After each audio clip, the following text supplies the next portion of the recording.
Hello mga Yiniens! DCB TV. Please subscribe sa mga YouTube channel. Kung gusto mo na video na upload ko.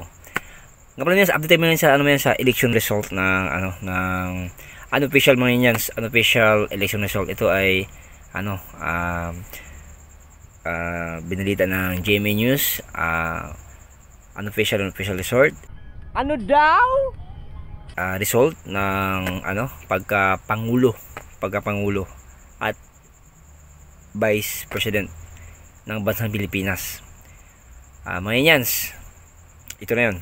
Bali man yan sa pagka-presidente, nanguna si BBM, 15,339,878.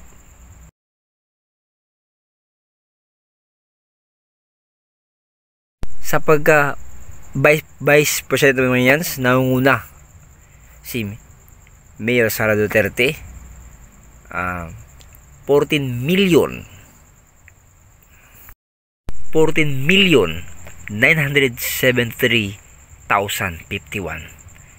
Yan mga yan yung unofficial tali result ng pagkapangulo at vice pangulo ng bansang Pilipinas.